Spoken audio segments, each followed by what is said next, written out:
열왕기상 11장 31절에서 34절 말씀입니다. 31절 목사님 먼저 읽어보도록 할게요. 여로보암에게 이르되 너는 10조각을 가지라. 이스라엘의 하나님 여호와의 말씀이 내가 이 나라를 솔로몬의 손에서 찢어 빼앗아 10지파를 내게 주고 시작. 좀 다윗을 위하고 이스라엘 모든 지파 중에서 택한 성읍 예루살렘을 위하여 한 지파를 솔로몬에게 주리니 이는 그들이 나를 버리고 시돈 사람의 여신 아스타롯과 모압의 신 그모스와 암몬 자손의 신 밀곰을 경배하며 그의 아버지 다윗이 행함같이 아니하여 내 길로 행하지 아니하며 나 보기에 정직한 일과 내 법도와 내 율례를 행하지 아니함이니라. 다 같이 시작. 그러나 내가 택한 종 다윗이 내 명령과 내 법도를 지켰으므로 내가 그를 위하여 솔로몬의 생전에는 온 나라를 그의 손에서 빼앗지 아니하고 주관하게 하려니와. 아멘. 자, 한번 인사 나눌게요. 반갑습니다. 반갑습니다. 좋은 아침입니다. 자, 우리 말씀 좀 읽어볼까요? 주한이 세라도 한번 크게 한번 외쳐주세요. 주제 시작. 온 마음을 하나님께. 주제 말씀이 너무 멋진 것 같아요. 온 마음을 하나님께. 축구 좋아하는 친구 많죠? 우리 한번 축구 나가야 되는데, 그치? 지금 축구 나가면은 타 죽겠지? 다 쓰러지겠지, 그치? 한번 기회를 봅시다. 축구 선수 중에 목사님이 제일 좋아하는 축구 선수가 있어요. 누굴까요? 박지성이에요, 박지성. 알아요, 여러분, 박지성? 2002년 월드컵 혹시 알아요, 얘들아? 들어봤니? 전설의 2002년 월드컵? 2002년생 있어요, 여기 혹시? 2002년생 없나? 없어요? 이때 가장 어찌 보면 빛을 본, 가장 어찌 보면은, 유명한 선수를 발굴해낸 아주 대한민국의 보물 1호인 선수가 바로 박지성 선수인 것 같아요. 히딩크 감독 들어봤죠? 히딩크 감독. 히딩크 감독이 2002년 월드컵을 승리로 4강까지 이끄는 아주 놀라운 쾌거를 이루어냈습니다. 그 중에 우리 박지성 선수를 딱 선택해서 외국, 유럽 프리미엄 리그에 진출을 시켜줘요. 그 팀이 뭐였죠? 맨체스터 유나이티드인가? 맞나요, 집사님? 맞아? 그게 첫 팀이었구나. 나보다 더 잘하네. 아인토벤이죠? 맞다. 역시 집사님. 역시. 자, 너무나도 그곳에서 그 팀 안에서도 너무나도 그 기량을 잘 선보였던 이 선수였어요. 근데 동양에서 또 다른 선수가 진출을 하게 됩니다. 바로 두웨이라고 하는 중국 선수예요. 이 사람이 그 당시에 중국 청소년 축구팀을 아주 우승으로 이끌었던 주장으로서 아주 실력이 있는 선수였대요. 이 사람도 셀틱이라고 하는 아주 유명한 유럽 축구 리그에 소속된 팀에 이제 등록이 된 거예요. 등록을 하면서 인터뷰를 했어요, 기자가. 근데 이 사람이 이렇게 얘기를 하는 거예요. 박지성 선수 이야기를 하면서 이렇게 얘기했어요. 목사님도 이게 언뜻 기억이 나요, 이 기사를 봤던 게. 박지성 선수는 나보다 실력이 좋지 않지만 히딩크 감독의 눈에 잘 들어서 히딩크 감독을 만나서 좋은 기회를 얻은 그러한 선수입니다. 그래서 유럽에 진출한 겁니다. 하지만 저는 제 실력으로 유럽에 진출했고 그 실력을 곧 여러분 보게 될 겁니다. 인터뷰에 이렇게 강한 자신감을 한국 국민들은 난리 났겠지, 그치? 얼마나 잘하나 보자. 근데 잘했을 것 같아, 그치? 자, 첫 데뷔전을 치렀습니다. 지금 아시나요? 기억나셔요? 데뷔전 리그를 딱 치렀는데, 전반 45분, 참 많은 것을 보여줬어요. 자신의 실력을 보여줬거든? 어떠한 실력을 보여줬냐면은, 세 번의 헛발질. 공이 있는데, 어이구. 그리고 7번의 어이없는 플레이를 막 하더래. 뿐만 아니에요. 상대방에게 페널티킥을 허용을 해버린 거야. 상대방에게. 뿐만 아닙니다. 자기 팀이 막 달려가고 있는데 공을 보고 드리블 하고 있는데 앞에 막아버리는 거예요. 나와, 두웨이 나와. 근데 나 하다가 딱 걸려서. 한두 번이 아닌 거야. 45분에. 그 안에 자신의 모든 걸 다 보여줬어. 그리고 나서 후반전에 교체가 돼버립니다. 그리고 나서 15일 뒤에 어떻게 됐을까요, 얘들아? 다시 중국으로 돌아가는 거예요, 여러분. 안타깝죠? 여러분, 두웨이 선수의 실패 원인은 뭐였을까요? 뭐였을까요? 뭐예요? 자신의 실력을 제대로 보지 못했어요. 그렇죠. 왜 보지 못했을까? 항상 자신을 늘 높였기 때문이에요. 높여서 자신을 자랑했기 때문이에요. 그렇죠. 그 앞에서 자신을 한 번만이라도 낮췄으면 어땠을까, 얘들아? 이 친구가 만약 겸손했다면 어땠을까, 얘들아? 팀을 위해서 내가 섬기고, 팀을 위해서 내가 희생을 하고, 팀을 승리로 이끌기 위해서 나는 그냥 도구일 뿐이고, 내 이름을 빛내는 것이 아니라 내 팀이 전체적으로 우승하는 것이 내 목표야. 그게 내 목적이야. 라고 한 번이라도 그런 마음을 가졌다면 어땠을까, 얘들아? 그런 마음 가졌을 수도 있었을 것 같아. 그런데 여러분, 이 인터뷰 한마디에 모든 게 다 들어있는 거예요, 여러분. 말 한마디가 그렇게 중요해요. 말 한마디에 내 모든 것을 다 담아낼 수 있는 거예요. 우리는 어떨까요, 여러분? 우리는 어떨까요? 목사님은 이 뒤에를 보면서 이 말이 딱 떠올랐어요. 읽어봅시다. 시작. 용두삼위. 무슨 뜻이에요, 여러분? 용의 머리를 갖고 있는데 뱀의 꼬리를 갖고 있어요. 처음에는 거창해요. 거창한 계획과 거창한 자랑을 해요. 그런데 시간이 지날수록 어떻게 돼요? 보잘것없는 뱀의 꼬리처럼 그렇게 자신의 위치가 점점 더 희미해져가는 좋지 않은 결말을 보게 된다라고 하는 거죠. 목사님이 드라마를 좋아하거든? 근데 드라마를 보면서 어떠한 사람이 네티즌이 이 그림을 올렸어. 옛날 스카이캐슬이라고 하는 드라마가 있었어. 진짜 재밌게 봤거든? 그래, 저러면 안 되지. 부모로서 저러면 안 되지. 그리고 이 대한민국의 교육 이래서는 안 되지. 막 그런 좋았어요. 시작 너무 좋았어요. 근데 뭔가 전개가 되면서 뭔가 희미해져. 줄거리가 뭔가 명확해지지 않고 뭔가 손에 잡히지 않고 내 뜻과 좀 다른 결말 어떻게 했을까? 이렇게 된 거야. 끝은 어떻게 돼요? 예술 아주 멋지게 시작해요. 근데 끝은 어때요, 여러분? 아주 유아틱하게 누구나 다 예상할 수 있는 결말. 그때 마음이 어때요? 허무하죠. 허무해요. 우리는 어떨까요, 여러분? 우리에게도 이 용두사미와 같은 일이 있지 않을까? 두어에게만 일어난 일일까? 드라마 보면서 느끼는 그냥 감정일 뿐일까? 우리는 어떨까요, 여러분? 우리가 신앙생활 하면서 하나님 앞에 하나님을 믿고 결단하고 하나님의 자녀로 살아가는 데 있어서 그냥 꼬리인 인생으로 그냥 끝나버리면 너무 억울하지 않아?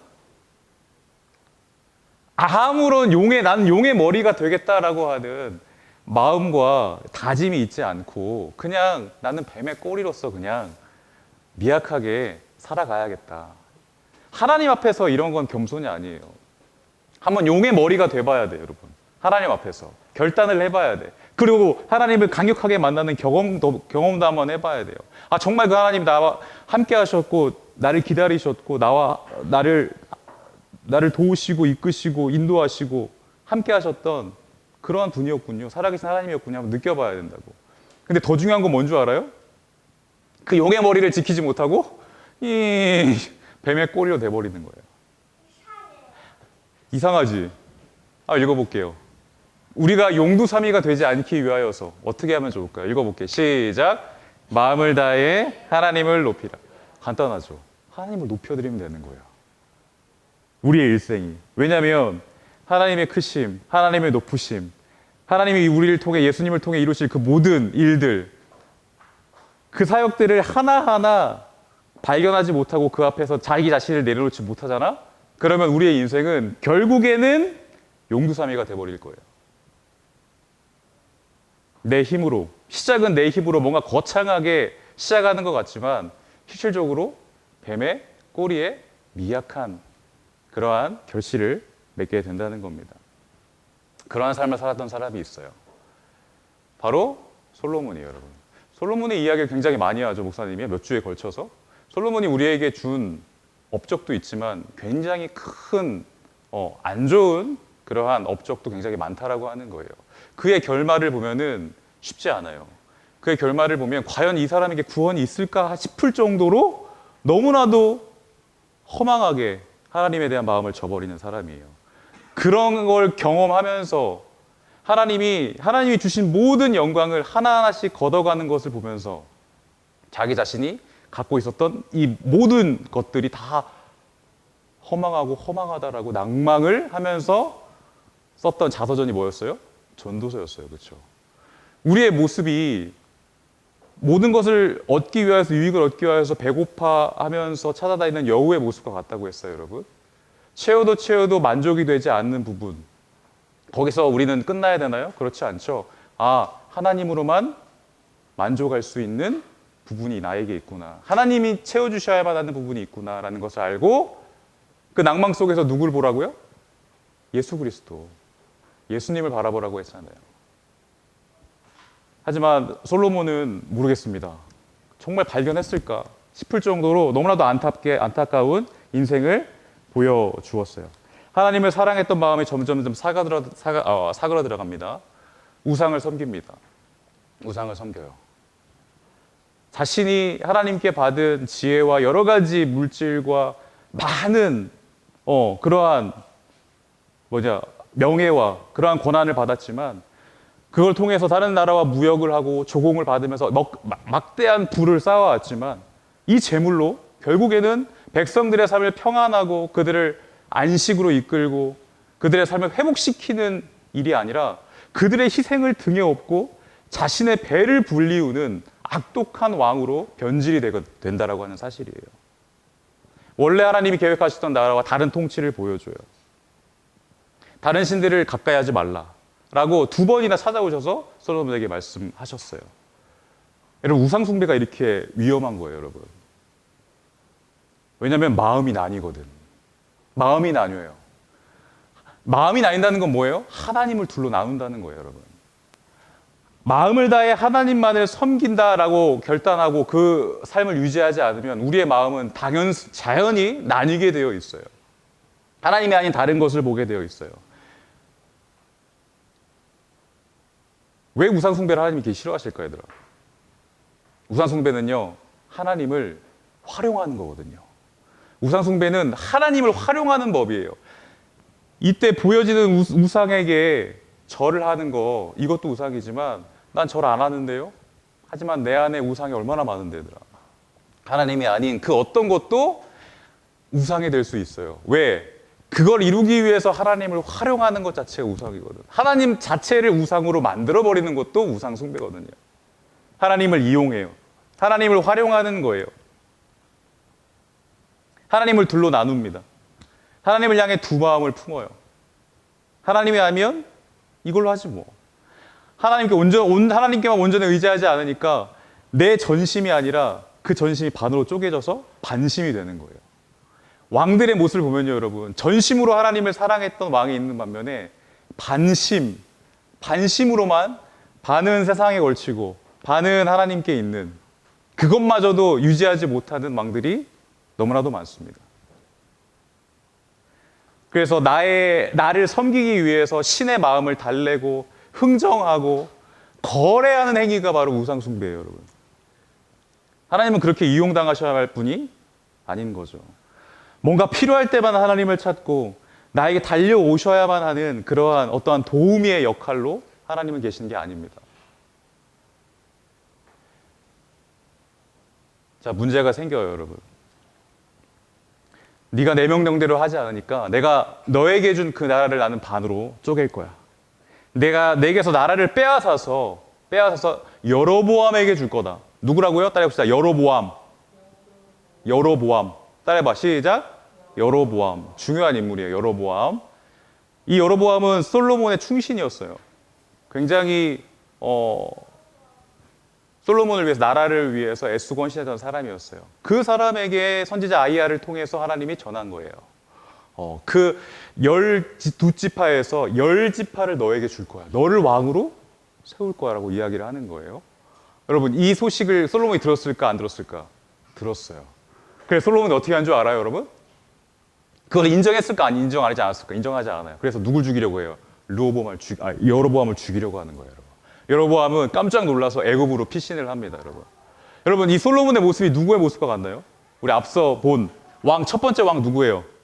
기억나요? 사울. 그래. 사울이 자신의 아들 요나단을 왕으로 세워야 하는데 자신의 왕권뿐만 아니라 요나단의 왕권을 빼앗기게 되자 누구에게서 빼앗기게 되자 누구를 죽이려고 해요? 다윗을 죽이려고 하는 거잖아요. 근데 다윗에게 왕권이 넘어가게 한 것은 누구예요? 하나님이세요, 여러분. 하나님의 뜻을 어떻게 하는 거예요? 거부하는 거예요. 하나님이 세우시고자 하시는 뜻을 없애보려고 하는 거잖아. 그럼 하나님을 적대하는 거잖아. 그 똑같은 행동을 누가 취해요? 지금? 솔로몬이 취해요, 여러분. 여러분, 솔로몬 어떤 왕이었어요, 여러분? 재물, 영광 이런 거 필요 없습니다.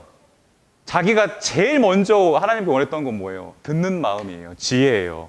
주의 말씀을 기준으로, 주의 율례와 법도를 기준으로 정말 어렵고 가난하고 힘든 우리 백성들 그 원한을 풀어주고 제대로 된 재판을 할 수 있도록 해달라고, 선한 영향력을 끼칠 수 있는 왕 되게 해달라고. 그 과부의 다들 미천하게 여기는 직업을 갖고 있었던 창기의 그 자녀를 살리기 위하여서 어떻게 해요? 하나님이 주신 그 지혜를 활용해서 어찌됐든 그들을 구해내고자 하는 작은 자를 긍휼히 여기는 그 마음을 가졌던 솔로몬이 늙어서는 어떻게 됩니까? 자신이 갖고 있던 이 부와 지혜와 능력을 통해서 자신의 업적을 늘리고 뿐만 아니에요, 여러분. 얼마나 노역을 많이 시키는 줄 알아요? 다른 왕들에게 잘 보여야 되잖아. 그래서 결혼도 하잖아. 받기만 하나? 줘야 될 거 아니에요. 세금을 막 거두는 거예요. 뿐만 아니에요. 성벽을 짓는다고, 하나님이 좋아하시는 성벽을 짓는다고 하나님의 뜻도 여쭤보지도 않고 막대한 세금을 걸고 막대한 노역을 막 시키는 거야. 백성들을 끌고 와가지고. 그래가지고 심지어 얘들아 666달란트래요. 세금이 걷어들인 게 1달란트가 20억이야. 20억. 금 1달란트가 그러니까 얼마나 많이 거두는 거야. 뿐만 아닙니다. 궁에서 쓰는 잔 하나가 금이에요. 금방패. 모든 궁 안에 있는 기물들이 다 금으로 도배를 해버려요. 그러니까 그만큼 거둬야죠. 그만큼 뻣빠지게 일을 시켜야죠. 그 등살에 못 이겨서 그 멍해가 너무나도 싫어서 불만을 갖고 있다가 솔로몬 왕이 나이가 들어서 죽게 됩니다, 여러분. 죽게 돼요. 그러면 누가 왕이 돼야 돼요? 솔로몬의 아들이 당연히 왕이 되어야겠죠. 왕 이름은 뭐냐면 따라해 봅시다. 르호보암. 다시 르호보암. 자, 여로보암, 르호보암, 보암인데 형제 아닙니다. 이름이 비슷할 뿐이에요. 자, 솔로몬 정권은 르호보암을 세워요, 왕으로. 그러자 힘들어하는 이스라엘 백성들이 애굽으로 도망갔던 여로보암을 데리고 와요. 불러요. 그래서 여로보암을 앞세워서 우리 르호보암 왕에게 갑시다. 가가지고 솔로몬 왕 때부터 당신의 아버지 때부터 그렇게 우리를 힘겹게 일시키고 세금을 걷었던 그 노역, 멍에서부터 우리를 좀 가볍게 해주세요 라고 이야기를 하는 거예요. 그 앞에서 뭐라고 이야기를 했을까요, 여러분? 르호보암은 고민을 했어요. 아니, 선한 왕이라면, 그가 진정으로 하나님의 법도의 기준으로 세워진 왕이라면 당연히 풀어줘야죠. 당연히 그 멍에를 건져줘야죠. 근데 잠깐만 내가 고민할 수 있는 시간을 달라는 거예요. 그래 놓고 물어요. 대신들에게. 신하들에게 물어요. 그런데 처음에는 나이가 많은, 경험이 많은 신하들한테 묻는 거예요. 이 신하들은 지혜가 있어요. 왜냐하면 다윗 왕 때부터 함께 해왔던 신하들이거든요. 어려움을 겪어내면서 진정한 왕이 누구인지, 진정한 지혜가 무엇인지를 알게 되는 거예요. 그래서 그렇게 얘기를 하는 거예요. 그들을 섬기십시오. 왕이시여. 그들을 섬기십시오. 정말 자존심이 상하시더라도 그 말 한마디에 모든 것이 담겨져 있기 때문에 그 말 한마디면은 그 백성들이 당신을 왕으로 따를 겁니다. 그렇게 이야기를 하는 거예요. 그래? 그리고 나서 자기와 똑같이 함께 같이 자라온 신하들, 백성들, 조금 젊은 신하들에게는 그렇게 묻는 거예요. 물으니까 신하들, 이 신하들 그렇게 얘기를 하는 거예요. 무슨 소리입니까? 그렇게 하지 마십시오. 그들은 힘으로 잡아야 됩니다. 한번 잡으셔야만 돼요. 더 멍해를 많이 지어 주십시오. 더 일을 많이 하게 하세요. 그래야 왕을 따를 겁니다. 자, 이 둘 중에 어떤 선택을 했을까? 노인 대신들을 따랐을까? 노인 신하를 따랐을까? 아니면 젊은 신하를 따랐을까요? 르호보암은요, 이미 답을 정해놓고 물었던 거예요. 자신이 여지껏 살아왔던 방식대로, 자신이 품어왔던 마음대로, 하나님과의 법을 반대된 그 자신의 그 습관대로, 그 마음의 방향대로, 하나님을 향한 전심이 아니라 반심을 갖고 있는 그의 마음대로 누구를 향해요? 누구의 뜻을 따라요? 젊은 대신들의 뜻을 따라요. 그러면서 그렇게 얘기하는 거예요. 솔로몬 왕은 자신의 손가락보다 내 손가락이 솔로몬 왕의 허리보다 더 굵어. 난 더 막강해. 그래서 너희들에게 더 많은 멍에를 얻는다. 그렇게 이야기를 하는 거야. 그 앞에서 한 번만 스스로 낮추소서. 왕이시여, 한 번만 스스로 낮추세요. 그렇게 정말 간곡한 노인 대신들의 그러한 지혜의 말을 귀담아 듣지 않고, 섬기지 않고 그 위에서 억누르는 방법을 택합니다, 여러분. 여러분, 섬김은 뭘까요? 섬김은 다른 사람을 실족시키지 않는 거예요. 섬김은 다른 사람을 업신여기지 않는 거예요. 오히려 힘 있는 자를 찾아가는 것이 아니라 작은 자, 힘없고 나약하고 소외된 사람을 찾아가는 것이 섬김이에요. 섬기는 자가 되어 멍에를 가볍게 해주라는 거. 그 말 한마디에 마음이 담겨져 있는데 그거를 무시했다라고 하는 겁니다. 이게 교만이에요, 여러분. 섬김의 반대말은 교만이에요. 섬김은 뭐예요? 멍에를 내려주는 거예요. 내가 희생해서라도 건져주는 거예요. 근데 교만은 뭐예요? 멍에를 더 얹어서 힘들어하는 그를 밟아서 그 위에서 군림하는 게 교만이에요, 여러분. 우리에게는 그런 마음이 없나요? 우리가 착각할 수 있는 게 있어요. 뭐냐면, 앞에 보세요, 여러분. 가난한 자는 있어야만 해. 라고 하는 이기적인 마음이 내 안에 있다는 거 알아요, 여러분? 약한 자는 있어야만 해. 왜? 내가 돋보이거든. 그 사람에 비해서는. 그런 마음이 없다고요, 여러분, 진짜로? 가난한 자가 왜 있어요, 여러분? 몸이 약한 친구가 왜 있어요? 나보다 조금 낮아 보이는 친구가 왜 있어요, 여러분, 대체? 그 사람이 나랑 상관이 없나요? 그 사람은 그 사람의 팔자인 것이고, 이렇게 얘기를 하나요, 여러분?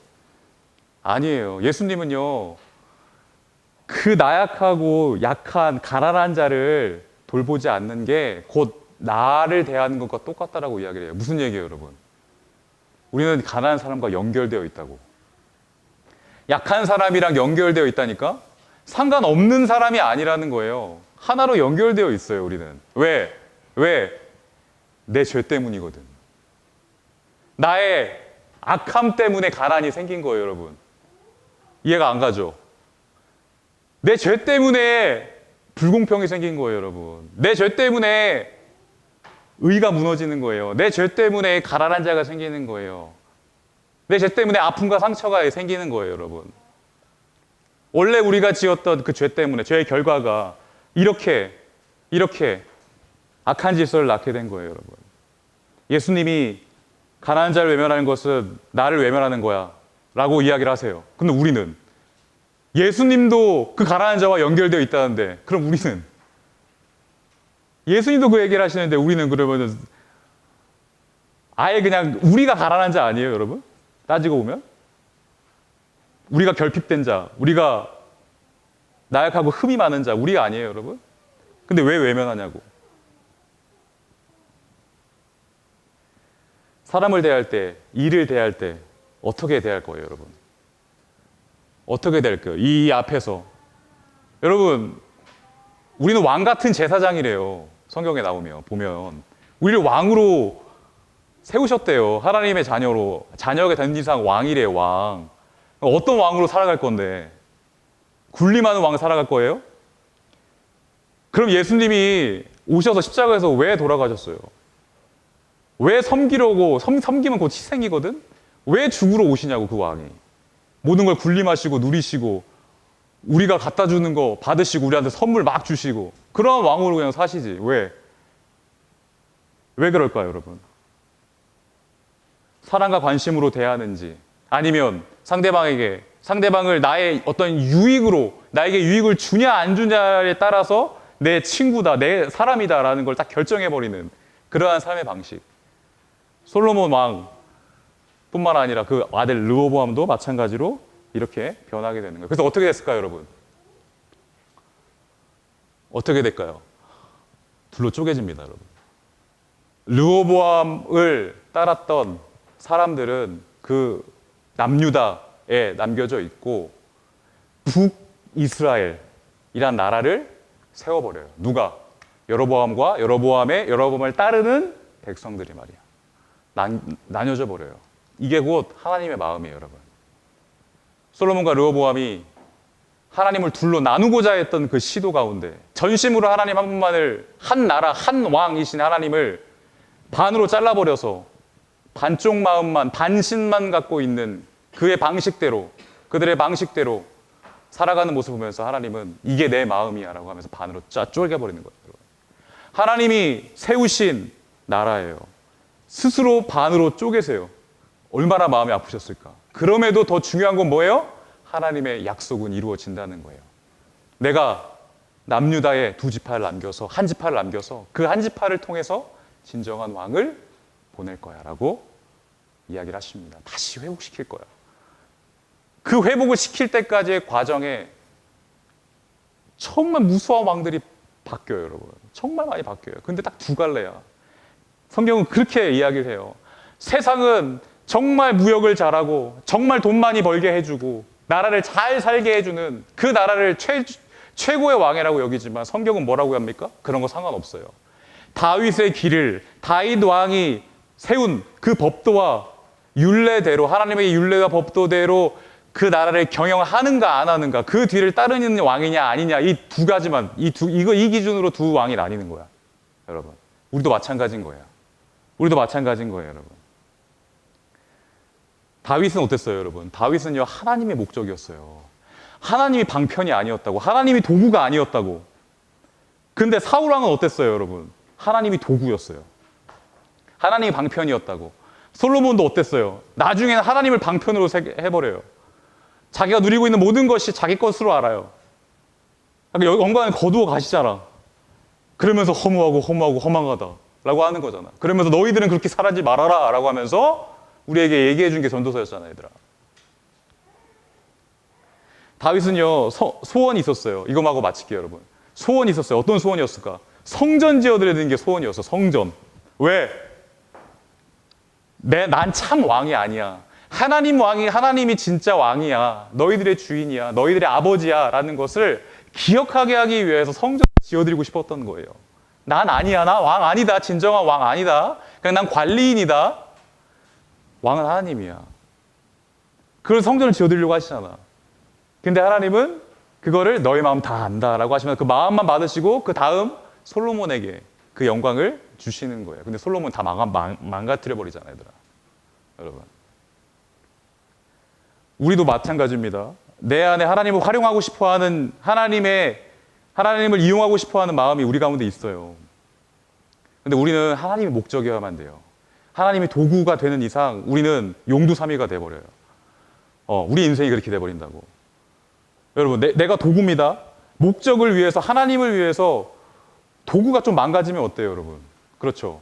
다윗은요, 법궤가 들어올 때 막 얼싸고 막 춤추고 막 난리가 났어. 바지가 내려가는 것도 모르고 막 춤추고 막 난리가 나는 거야. 하나님의 임재의 상징인 법궤가 막 들어오니까. 그걸 보면서 미갈이라고 한 아내가 아이고 저 왕의 채통이 저 뭐야 저거. 좀 비방당하면 어때? 손해당하면 어때, 여러분? 그분만 높여드리면 돼요. 마음을 다해 그분을 높여드리면 돼요, 여러분. 읽어보겠습니다. 인자가 온 것은 무엇을 받으려고? 섬김을 받으려고. 자기 목숨을 주기 위해서. 진정한 왕이신 예수님은요, 오셔서 자신의 희생을 통해서 대속물로 나눠준다는 거예요, 여러분. 나눠주세요. 나눠주세요. 희생 제물로 나눠주시는 거예요, 여러분. 섬김은 돌봄이에요, 여러분. 우리를 살리시기 위하여서 자신을 희생하신다는 거예요, 여러분. 그 저주 가운데 갇히셔서 처참하고 수치스러운 밑바닥에서 가장 위대한 일을 이뤄내세요. 부모는요, 자식을 볼 때요, 이 자식이 잘못 가는 길을 보면서 막아요. 어떻게 해서든 막아요. 이 자식이 잘 되게 하기 위해서 내가 부모가 죽어야 한다. 그러면 부모는 죽어요, 여러분. 죽을 수 있어요, 진짜. 내가 손해를 보더라도 자식이 바로 설 수 있다면 나는 손해를 봐요. 여러분, 정말이에요. 단, 그 자식이 바로 확실히 살 수 있다라고 하는 약속이 있다면, 그 확신이 있다면, 그 약속을 하나님이 하셨고, 그 예수님은 우리를 돌보시고 우리를 위해서 모든 것을 다 내어주십니다, 여러분. 예수님이 그러한 희생을 겪으셨어요. 그 결과가 뭐예요? 십자가의 죽음, 그 결과가 뭐예요? 부활이고 생명이었어요. 예수님의 죽음이 우리의 죄를 사해 주셨고, 예수님의 죽음이 우리를 죄의 저주에서 결박을 풀어주셨고, 예수님의 부활이 죄와 사망에서 나를 건져내셔서 내가 영원한 생명을 얻을 수 있는 그러한 길로 그러한 생명을 우리에게 주셨다라고 하는 겁니다. 이제 우리는 선택해야 돼요. 우리는 자꾸 이걸 쓰려고 그래요. 나는 자꾸 이걸 써. 내가 용의 머리가 되려고 그래, 여러분. 다른 차원에서. 내가 용의 머리가 되려고 자꾸 면류관을 쓴다고요. 그럼 예수님은 뭘 쓰셔야 돼요? 우리가 왕관을 쓰자마자 예수님은 가시면류관을 또 쓰셔야 돼요. 그래서 예수님이 가시면류관을 쓰시고 고초와 고난을 당한 거예요, 여러분. 왜? 나 살려야 되니까. 나 살려야 되니까 내가 왕관을 쓰는 내 모습을 보면서 넌 살아야 돼. 넌 살아야 돼라고 하면서 자신이 대신 희생을 하는 거예요.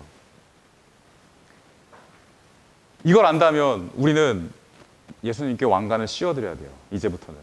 그럼 우리는 뭘 쓸까요? 우리가 이제 면류관을 써야 돼요, 여러분. 이제 면류관을 써야 돼요. 이 면류관은요, 내가 하고 싶은 일을 못할 수도 있어요. 내가 하고 싶은 말을 못할 수 있어요.